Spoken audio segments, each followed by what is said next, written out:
I told my wife before we left, I never do that, but we had a very young team, and we were playing New Haven, and I watched them play, and I told her, I said, you know, New Haven could take their line and everything off and just have one guy hand the ball to Lee and he'd beat us. And she said, oh, he can't be that good. I said, well, they got another guy that's just as good, Mac. And if he can't do it, Mac will. There's no doubt about it. As a lot of coaches say, Lee, Mac, and Belt, they would go over his hole. And it was unstoppable. They took pride. Students, the administration, the school board, the public took pride in New Haven athletes, athletics back then. You had total support from every faction of the community. And New Haven was carving a name in this whole metropolitan area. People knew New Haven and feared New Haven.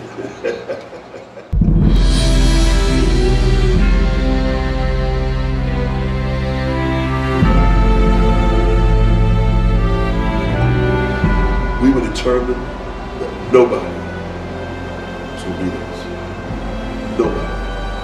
Our goal was, beginning of the year, to go undefeated in all sports. I remember one year this was preseason game, we ended up going in scrimmage in Algonac and Clawson. We went to Algonac and our team was pretty banged up that year. They were Class A school. We were Class C. We scrimmaged them. They came out there with about 60 guys for this game. They just knew they were going to tear us apart. We were in our practice stuff. I mean, torn jerseys, ripped up pants. I didn't know, some of them might have had tennis shoes that said football spikes. A couple guys were all banged up, and I think I had a torn muscle in my shoulder, and I had to have it taped down because I couldn't raise my arm. And I think there was probably 18 of us. We get off on the New Haven bus. Algonac comes on the field. Here they got all uniforms, beautiful. There's probably 30 of them. Clawson bus comes in. Here these guys running off, big old guys, like all uniforms, probably 30, seems like 40 of them. Here we are standing over on the sidelines, barely able to, fill the bench. And Lee, we went back in the huddle and I stood there before I could say it. He said, give me that lousy football. I said, no, why, Lee? That's why nobody's going to compare to him, to me. Give me that lousy football. He took that football and from about the 17-yard line, we started out at the 20. You know how scrimmages go. And he took that dirty route, boom, and all the way with it. We put such a whipping on these guys.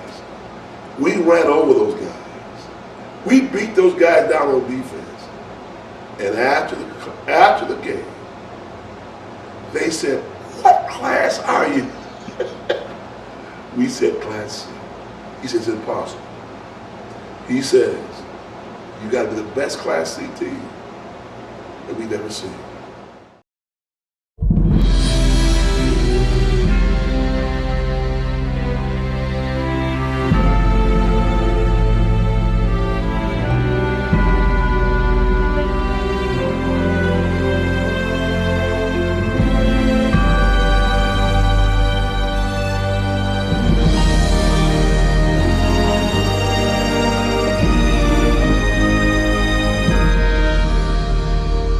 Lamont Harris.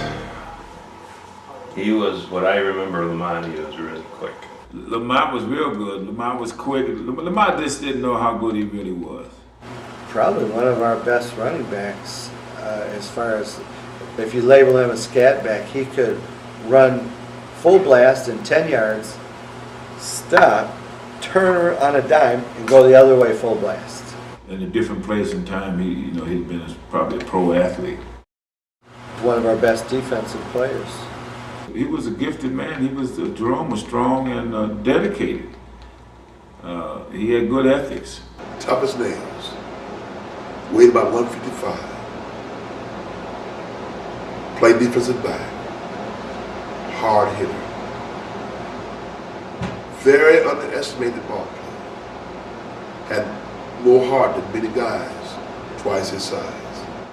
Gordy was an all-around player. He was like a tweener. He could do it all. He was an end, tight end, but he was fast. He could carry the ball. He could catch the ball. Gordy could do some things that I couldn't do. He'd dive, he'd lay flat out for a ball and stuff like that and catch him, and all, I couldn't do all that. He was a good athlete. Just a great all-around player, offensively and defensively.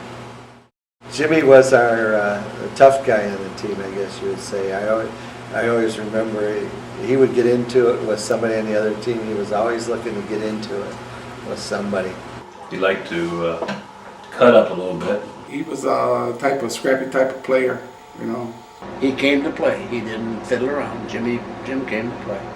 One of his favorite tricks, I never realized it, was he used to get a little bit of dirt in his hand. First time he hit somebody, he'd hit them, he'd throw the dirt in their face. But he was always twisting people and punching people and grabbing people, but he was a fighter. He was in there scrapping all the time. Big George could get loose. And George was a good athlete. I remember George at practices. He would be one of those guys that'd be there every day, and he'd take a beating and just keep coming back. He loved to play. He had a kind heart, and he was dedicated. He gave his best. George, I love George. Richard would always rise up for whatever he needed to do or needed to play. He's that kind of athlete. You could put him just about anywhere, and he'd do a good job. Good athlete, kind of a little on the wild side a little bit, you know. He fit perfectly in his role at wingback with that group our junior year, and then our senior year he moved to left half and carried the load. For most teams around us, he could have started easily. Playing behind Dwight Lee is no pancake. Well, Jack was the premier lineman. I feel Jack could have played any place in the country. He was the leader of the line. He was the captain of the team. I guess you could say he was the heart and soul of the team. He'd knock you on your rump and you'd get up and say why. He was a true leader at that time. I know we all looked up to him. One of the greatest linemen ever come out of school was Jack Bell. I can remember a game, and I don't know who it was against. We were winning it. Jack dislocated his hip and would not come out of that game. That's the kind of attitude those guys had. Unyielding, never quit, never give up, an undying commitment to win. I put Jack up against anybody. I mean that I played within the pro ranks, and Jack would win. The comedian. Well, Larry was, he's a spitting image of Jack. With Larry and Jack on the line there, we didn't worry about nothing. Larry played the other tackle on the other side. Again, both of them had the same chemistry and makeup. They were both tough, and they were willing to mix it up with anybody. And Larry would hit anybody. He didn't care. He played the other tackle, and I don't think that any teams in the league had any better tackles than we had. He and Cliffy were awful close. He was my best friend, and even though we were kind of battling for the quarterback job back then, we kind of pulled for each other, and whoever got it was fine. Rick was not a very big guy, but he was a hard-hitting guy. Rick was, he was one of the kids that you needed to build to have on a team. We just had a lot of good people. He's a good person, he was a good athlete. He was good, and I think he knew he was good. Dwight Lee was an athlete that only comes around once in a while. The great thing about Dwight, he led by example. Being a great athlete is one thing. but making the people around you great is another thing. And he has since the people around him fed off the determination that he brought to the table. He was a special man. He was the first athlete from New Haven that was recruited by a Big Ten school. He was the best player on the team, you know. Division I football player. He scared everybody, even his teammates a lot of times. But I tell you what, he backed you up. You know, we had a team that you needed any backing, Dwight was there. And I remember Dwight running the ball, and I remember a kid trying to get out of his way, I think. He wasn't trying to. Dwight must have had about 80 yards, and he was on the 5-yard line. This kid was just standing there, and Dwight could have just ran right around him. And Dwight just put his head down and ran that kid right into the ground. The kid kind of ended up behind the goalpost somewhere. John was a tough one because he was muscular, he was quick, but he was powerful. He'd run at you straight on. In those days, John was quiet, and didn't say too much. And I never seen anyone that was like built and didn't lift any weights. John was like a rock. If somebody said you needed 5 yards, John would get 6. A lot of fun to be around. He always had a pretty positive attitude. I could have took John any place in the world with me, and John had been right there playing. Michigan State, any college in the world. John could have played any place, and but had been a good pro. John was just a great athlete and gifted. You know, can't say enough about him. I love him. He was a tough lineman. He lived on 26 Mile Road. Coach recruited him. He was a fairly big kid. I think he was about 6'2", about 200 pounds or over. Played a little defense, I believe, and mixed it up. Well, August was just a brute strength, the guy. August was strong, daring, but he would follow instructions, and he was reckless. You know, you get him focused on what he had to do, and August would do it. Dave was another good player that, you know, didn't get a lot of playing time, but anybody on that team had to be tough. You weren't on that team. If you were on that team, you were tough. You've seen kids that you didn't know what's going to happen Friday night. You wonder. You know, you wonder. And then they get out there Friday night and make you just amazed. And that's the kind of kid he was. You haven't got a kid on your team better than Charlie Matthews. Played with a lot of enthusiasm. He was the executioner, we may say, of the offensive line.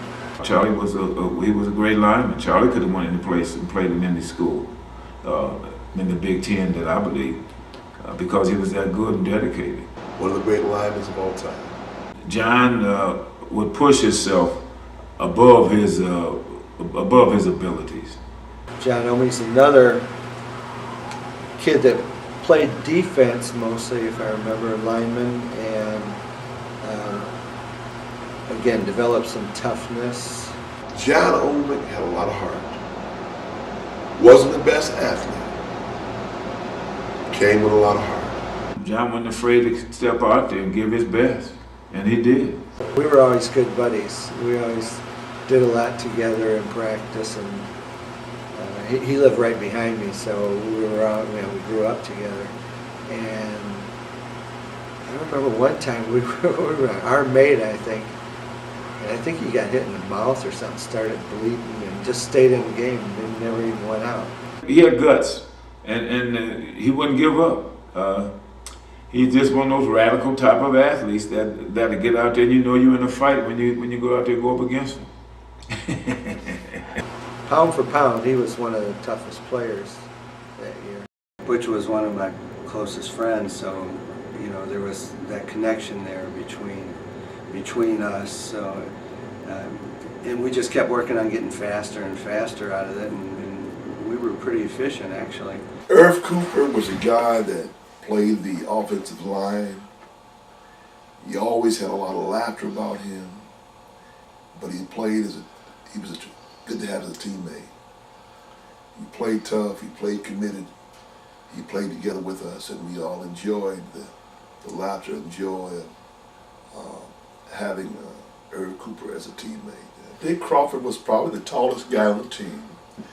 All you had to do is throw the ball high up in the air, and Dick Crawford would go there and get the ball. Dick was our tight end on the left side, 6'7", and a lot of times we'd fake and just throw it up to him and catch the ball. And he was very athletic for being 6'7". He played above his injuries. You know, he hurt his leg and stuff like his knee, and so it always gave him some problems. But Cliffy would be out there ready to play. He was had pretty good head on him as far as, you know, what he wanted to do on the football field and whatnot, you know. Cliff was a good athlete. That was one of the reasons. He was a good athlete, and we know he had good personnel around him to motivate him, to push him. We had no doubt that Cliff was going to do a good job. His commitment to sports carried on, and he's still teaching young people today. Ward's the best coach New Haven's ever had. He's someone that I always looked up to and tried to actually design my life after. You know, I watched him for years and said, you know, I want to be like him. I want to be a football coach, and I want to coach and teach and do those things. So yeah, basically I designed a lot of what I do and what I'm about after him. Coach Ward Young had a very unique way of making you believe you could go through a. He motivated me and pushed me to make me be the best that I could be, and he, you know, he gave me more than just football stuff. He taught me how to live and how to be a good person. That's what I learned out of him. That life does have its ups and downs, but that we can rise above them. And you know, I can't say enough about Ward. He coached with his heart, with his mind, and with his soul. He coached with pride, and he coached with character.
Not only from New Haven, from Mount Clemens, from Port Huron, all the surrounding areas. New Haven had built a power in sports. And people came and supported and followed us. Just a great time.